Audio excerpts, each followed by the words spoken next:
Zelda Kijana Ulibo Rusyanipar. Saya dari kelas 11 MIPA 1 SMA Swasta Katolik Cinta Kasih, Kota Tebing Tinggi. Pada video ini, saya akan menjelaskan tentang alat-alat pernafasan pada manusia beserta fungsinya. Apakah kamu tahu apa yang dimaksud dengan karbon dioksida dan oksigen?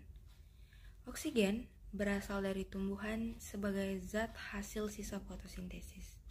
Sedangkan karbon dioksida berasal dari manusia sebagai zat hasil sisa dari metabolisme tubuh manusia.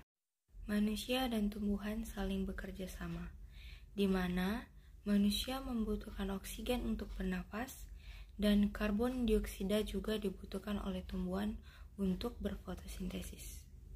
Manusia dan tumbuhan saling bekerja sama, di mana manusia memiliki beberapa alat pernafasan di dalam tubuhnya beserta fungsinya masing-masing.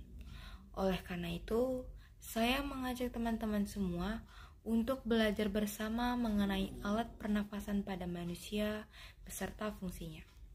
Pertama, hidung dan rongga hidung atau caphanum nasalis. Hidung adalah organ terluar yang langsung bersentuhan dengan gas atau udara untuk bernafas. Di dalam hidung terdapat rambut halus dan selaput lendir yang berfungsi sebagai penyaring udara yang masuk ke dalam hidung. Ada juga yang disebut dengan konka yang memiliki banyak kapiler darah untuk menghangatkan udara. 2.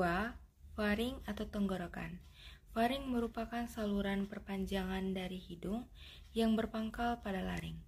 Tugas utama faring adalah sebagai saluran bagi keluar masuknya udara, yaitu oksigen dan karbon dioksida.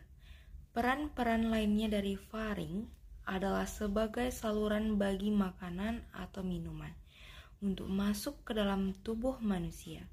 Selain itu, dengan adanya faring, pita suara yang terletak di laring menjadi bergetar sehingga manusia berbicara karena adanya udara yang keluar masuk sehingga terdengar sebagai suara. Ketiga, laring atau pangkal tenggorokan. Laring adalah saluran pernafasan yang menuju trakea dan dikelilingi oleh tulang rawan yang membentuk jakun. Fungsi utama laring mencegah benda asing masuk ke dalam saluran pernafasan atau trakea. Fungsi menelan makanan, fungsi respirasi atau pernafasan, serta memproduksi suara. Trakea.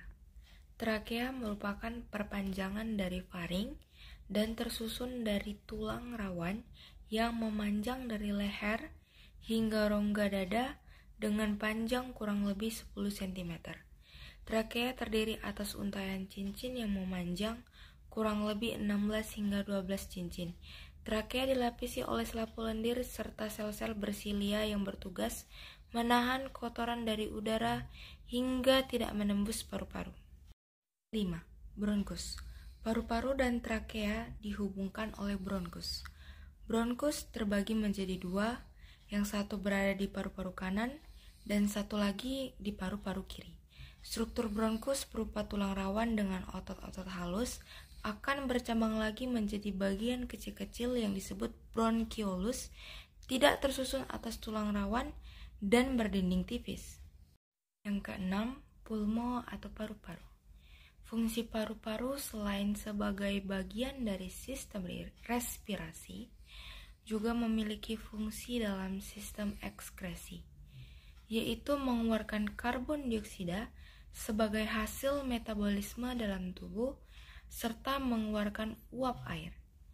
Paru-paru terletak di rongga dada kiri dan kanan serta dilindungi oleh tulang rusuk. Ketika udara telah berada di bronkus, ini berarti udara telah siap untuk diedarkan ke setiap bagian paru-paru yang akan dilaksanakan oleh bronchiolus. Yang ketujuh, bronchiolus. Panjang lebar kita telah berbicara tentang fungsi pernafasan serta alat-alat yang terlibat di dalamnya. Antara lain ada hidung, paru-paru, laring, bronkus, dan faring sudah biasa.